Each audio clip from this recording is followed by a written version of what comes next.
conversation here, let me help you understand a few things. The purpose of a watch is to tell the time. And we determine whether a watch is a good watch or a bad watch by how well it does that. If it tells the time well, it's a good watch. If it tells the time badly, it's a bad watch. In other words, it's by knowing the purpose of something that lets us talk about whether something is good or bad. Now, we see that instinctively when we talk about things like watches or cars or so on and so forth, but what about a human life? You see, unless we know the purpose of a human life, how can we look at somebody's life and say that's a good life or a bad life? Yet instinctively, we all know deep down that somebody who has spent their life sitting in their parents' basement, eating pizza and playing Call of Duty all day long, when you compare that life to somebody who has perhaps given their life to, serving the cause of justice, working perhaps to, alleviate poverty in some far-flung corner of the two-thirds world, we instinctively know that's a life well lived, and the other one was a life wasted. But how do we make that decision unless we know what a good life looks like? And how do we know what a good life looks like unless we can answer the question of purpose? So this is very, very important. And atheism, I think, gets very, very stuck around this whole question. And then lastly, we have the question of agency. So we've looked at identity, we've looked at value, we've looked at purpose. Let's talk about agency for a few moments. Can we know, can we be sure that our lives actually count, that we can make a real difference, that it really matters that we're here? Well, again, if we live in a godless universe, if atheism is true, then I'm afraid the simple answer is no. I think one of the people who worked this out most profoundly was the Russian novelist Leo Tolstoy. Tolstoy was the author of War and Peace, a very, very famous piece of literature. But Tolstoy himself is an interesting character. As a young novelist, he was extremely influential, very, very successful, made a lot of money very, very quickly, very, very famous, life surrounded by all kinds of good things. But one day, in his early 50s, he ran into, I guess, what you might call an existential crisis. And it was triggered, this crisis in his life was triggered when he asked himself one simple question. And he describes what this question was and what it did to him in his autobiography entitled A Confession. And if you're interested in reading the full thing, you can Google Leo Tolstoy Confession, and you can read it free online. But let me read you this paragraph from his autobiography. Tolstoy writes, this question, this is a question without an answer to which one cannot live, as I had found by experience. This was the question: what will come of what I am doing today or shall do tomorrow? What will come of my whole life? Differently expressed, the question is, why should I live? Why wish for anything or do anything? It can also be expressed thus: is there any meaning in my life that the inevitable death awaiting me does not destroy? In other words, Tolstoy, who was probably an atheist or a skeptic at this point, had figured something out. He'd realised if his atheism was true, it entailed something. It entailed that nothing that you do makes any difference, because after all, as we discussed earlier, he'd worked out that he will die, and his children would die, and his grandchildren and his great-grandchildren would all die. One day the human race would become extinct. One day the sun will expand and swallow the earth, and one day the universe itself will come to an end. Empty and dark and cold and utterly alone, just like Oklahoma.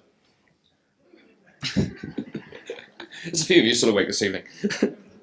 So why bother doing anything? Why bother doing anything at all is the question that occurred to him. Or to use a more contemporary illustration, imagine that you're standing on the deck of the Titanic as it's sinking. You and the passenger standing next to you are the last two people on the Titanic at the rear of the ship, just as it's about to sink beneath the waters. Everybody else has gone. Even Leonardo DiCaprio has fallen off his plank and gone down into the depths. And then you look at the person next to you, and a thought occurs to you. And this is a thought. You think to yourself, I have a choice. I could hug the person standing next to me, or I can punch them in the face and steal their wallet. But then the third thought occurs to you. What difference does it make? What difference does it make? Because in 30 seconds' time, you are both shark food. What difference does it make? And Tolstoy had figured out, and he was not the only one, many others have figured out, that's really the problem if we live in a godless universe, if atheism is true. None of what you do, nothing that you do, makes any difference in the long run. So why bother doing anything? And so that question led Tolstoy eventually back to the Christian faith he'd abandoned as a young man. So atheism, really, the idea that there's no God, fails to answer all four of the questions that you need to address if you need to be able to answer the meaning of life question. You can't address the identity question. We are just cosmic debris, in Lawrence Krauss's words. You have no value. There is simply no way of talking about the value of human life. You have no purpose, therefore you can't talk about things like good and evil, and ultimately you can't make any difference.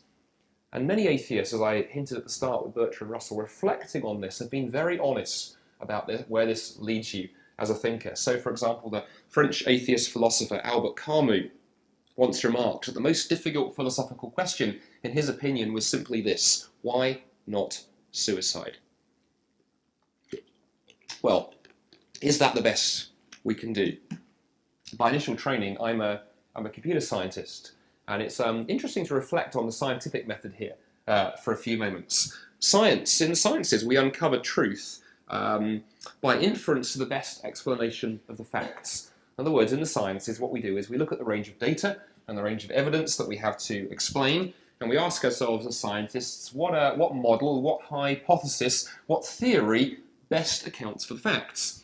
And if a theory that you come up with, if the hypothesis that you have causes you to ignore half of the facts, sweep half of the evidence under the carpet, explain things away, or if it leads you to conclusions that are utterly, utterly bizarre, normally in the sciences, we conclude it's time to ask some pretty tough questions about your theory and find a new one. And so the same goes here, I think, in philosophy. I want to suggest that if the assumptions that there is no God and that we live in a godless universe lead to such utterly bizarre conclusions, if they lead to the conclusions that life is absurd, that human beings have no value, that we're just cosmic debris, that there's no virtue, no truth, no goodness, no purpose, and so on and so forth, conclusions that are utterly unlivable. You can't live these things out consistently as an atheist. Therefore, I conclude there has to be something wrong with the starting point. Because I think the greatest test of any worldview, or any belief system, or any faith position, whether it's atheism or Christianity or anything else, perhaps the greatest test of a worldview is whether you can live it out consistently. And I think with atheism, you can't. It's all very well for Bertrand Russell to write things like, we must build our lives on the firm foundation of unyielding despair. But even he, British as he was, couldn't live that out in reality. He had to pretend otherwise, which would suggest to me that he's wrong. But there is another perspective.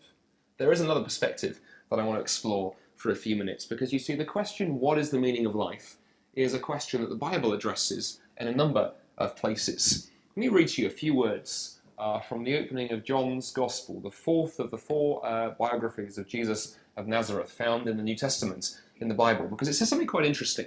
Let me read you these fairly famous words and then unpack them about how they relate to this question for a few minutes. In the beginning of John's Gospel in the New Testament, we read these words. In the beginning was the Logos, and the Logos was with God, and the Logos was God. He was with God in the beginning. Through him all things were made. Without him nothing was made that has been made. The Logos took on flesh and dwelt amongst us. We have seen his glory, the glory of the one and only Son, who came from the Father, full of grace and truth.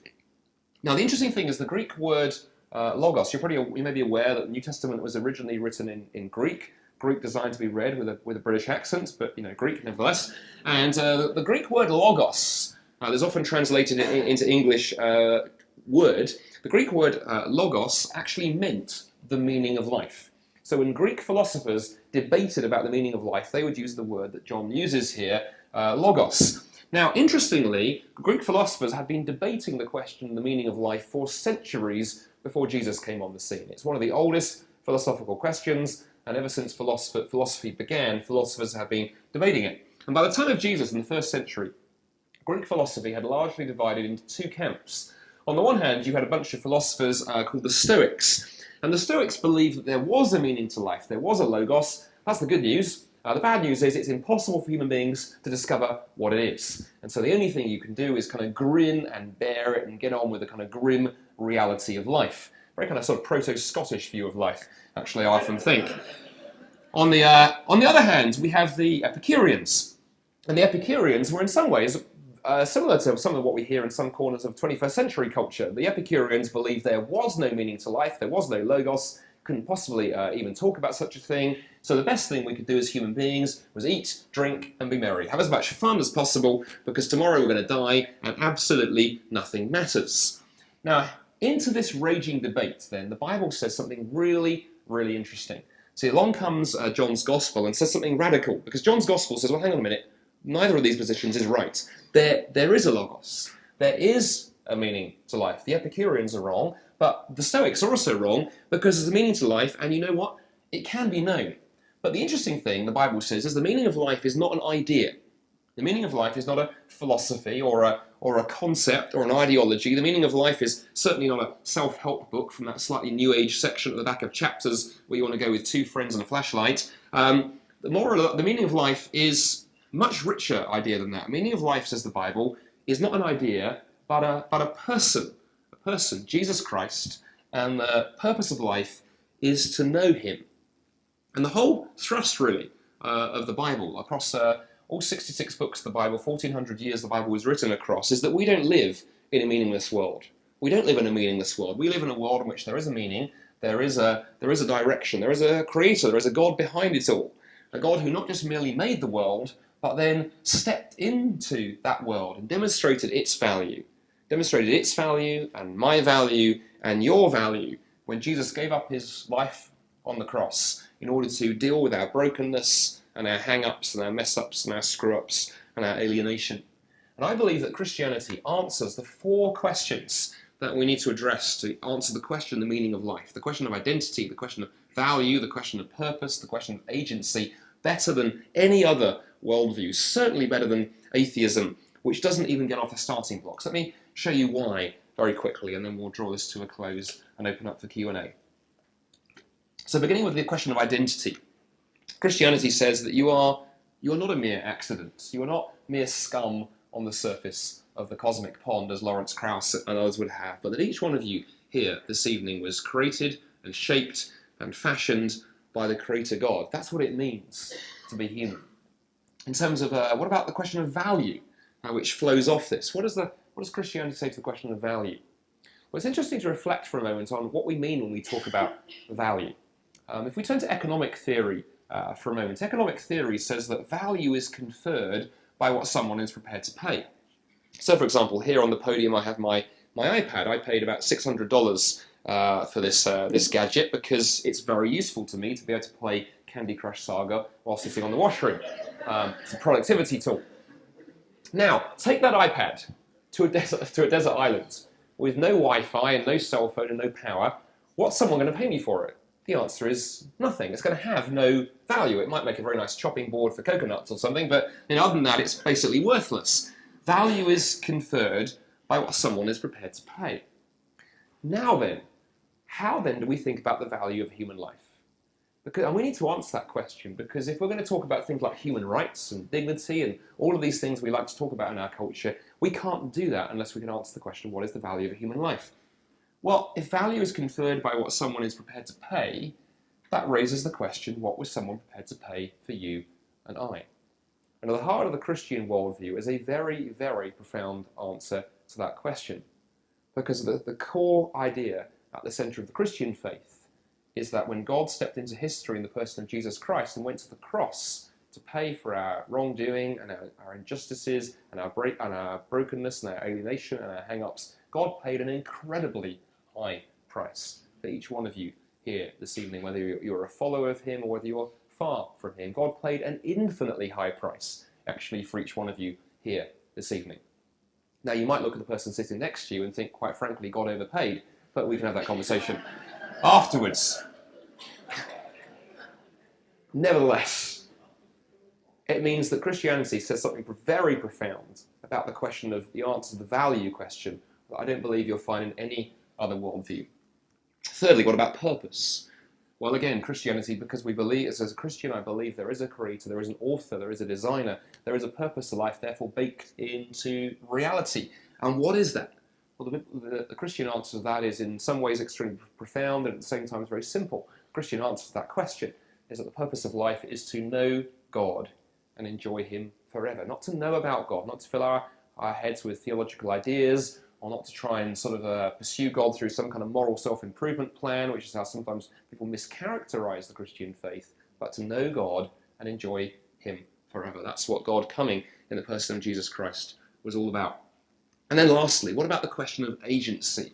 The whole power to make a difference, knowing that our lives here on earth can actually have some kind of difference, that people would have noticed if we weren't here. How do we answer? How would the Christian faith answer that question? Well, one of the most interesting answers, I think, to that question from a Christian perspective was penned by one of my favourite writers, J.R.R. Tolkien, known to many of us as the author of Lord of the Rings and The Hobbit and those kind of books. Tolkien was also an author of short stories. Not so many people read his short stories, but he once wrote a short story called Leaf by Niggle. And again, you can Google that and find it online free of charge. And in Leaf by Niggle, Tolkien tells the story of a struggling painter called Niggle. And Niggle has this ambition to paint the most beautiful kind of landscape picture ever painted.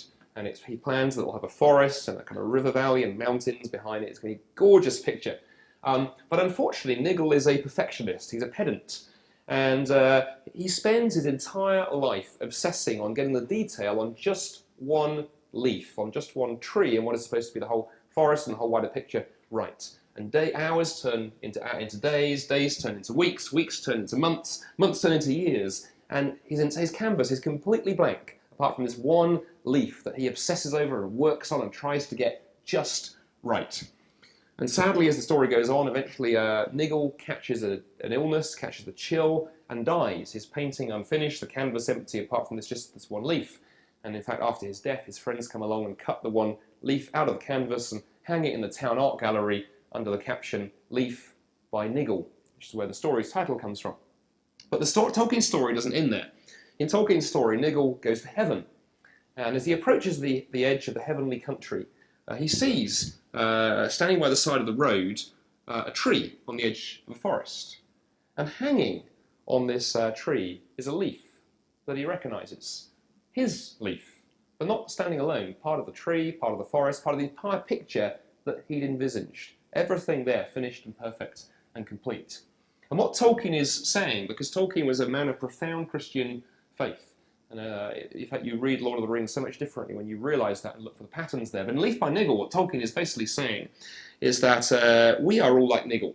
We can spend our lives chasing after all kinds of things, pouring our energy into things that would be futile in and of themselves. But if we are Christians, and if our life's efforts and strivings are aligned with God's greater purposes, and if our work gets caught up in God's greater purposes, then we can know that we can make a difference. If that which we pour our souls and our energy and our efforts into is revealed to be part of something much bigger, much more real, much more beautiful, that kingdom that God is building for eternity, we can make a difference, and that which we pour our energy into can outlive us.